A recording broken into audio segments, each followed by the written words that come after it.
بسم اللہ الرحمن الرحیم۔ السلام علیکم پیارے طالب علم، امید ہے آپ سب لوگ خیریت سے ہوں گے اور اپنے گھروں میں محفوظ ہوں گے۔ علم میں اضافے کی دعا، ربی زدنی علما، اے میرے رب میرے علم میں اضافہ فرما، آمین۔ جماعت دوم، حصہ دوم، سبق ہے ہمارا کتابیں کہاں رکھوں۔ آج ہم اس کے حصہ دوم کی بلند خوانی شروع کریں گے۔ کل ہم نے اس میں احسن کی پریشانی دیکھی تھی کہ وہ اپنی کتابیں کہاں رکھیں۔ آئیے اب بلند خوانی شروع کرتے ہیں۔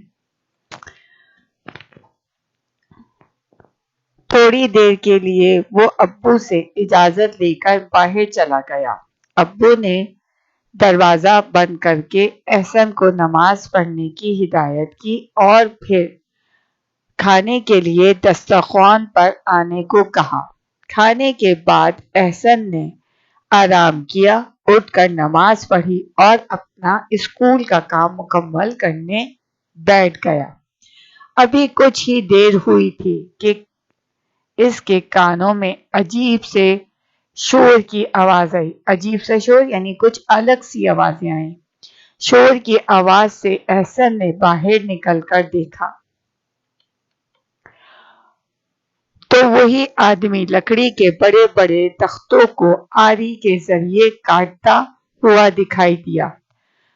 آری کہتے ہیں اوزار کو جس سے لکڑی کاٹی جاتی ہے، وہ لوہے کی ہوتی ہے۔ احسن دلچسپی سے اس کا کام دیکھنے لگا، دلچسپی سے، پسندیدگی سے۔ وہ آدمی لکڑی کے تختوں کو چھوٹے بڑے حصوں میں کاٹ رہا تھا۔ اس نے کچھ حصوں کو ایک میز پر رکھا اور انہیں گھسنے لگا، اسے سیدھا کرنے لگا۔ لکڑی گھسنے سے اس کا برادہ نیچے گرنے لگا۔ برادہ لکڑی کا چورا، لکڑی کا بھوسا۔ احسن کو یہ منظر اپنی لکھائی کی پینسل چھیلنے جیسا لگا۔ منظر یعنی کہ اس نے دیکھا کہ جیسے کہ وہ اپنی پینسل چھیلتا ہے تو اس میں سے کیسے چھلکا نکلنے لگتا ہے۔ احسن کی دلچسپی دیکھ کر آدمی نے اپنا کام روک دیا اور احسن کو مسکرا کر دیکھا اور پوچھا، کیا دیکھ رہے ہو بیٹا؟ احسن نے خوش ہو کر کہا، مجھے آپ کا کام دیکھنے میں بہت مزہ آ رہا ہے۔ آپ کیا کر رہے ہیں؟ آپ لکڑی کو اس طرح کیوں کاٹ رہے ہیں؟ آدمی نے احسن سے کہا، بیٹا میں بڑھئی ہوں۔ بڑھئی جو کہ لکڑی کا فرنیچر بناتے ہیں، لکڑی کا سامان تیار کرتے ہیں۔ میں لکڑی کی مدد سے مختلف چیزیں بناتا ہوں۔ احسن نے فوراً کہا، جیسے کہ الماری، میز، کرسی، دروازے اور سیڑھیوں کے کنارے وغیرہ۔ آج آپ نے اس کے حصہ دوم کی بلند خوانی کی ہے۔ انشاءاللہ ہم حصہ سوم یعنی کہ تیسرے حصے کی بلند خوانی کریں گے اور پھر سبق کو مکمل کریں گے۔ اس سے پہلے ایک سرگرمی ہے۔ سرگرمی نمبر 4، مندرجہ ذیل الفاظ کو اپنے جملوں میں استعمال کیجیے۔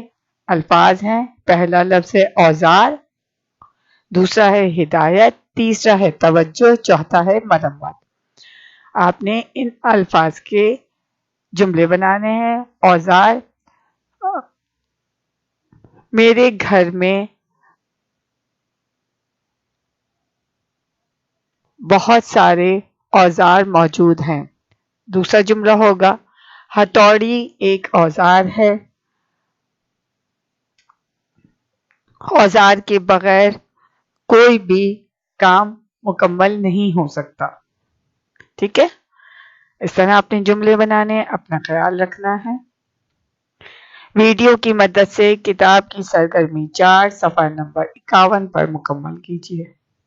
جزاک اللہ خیر۔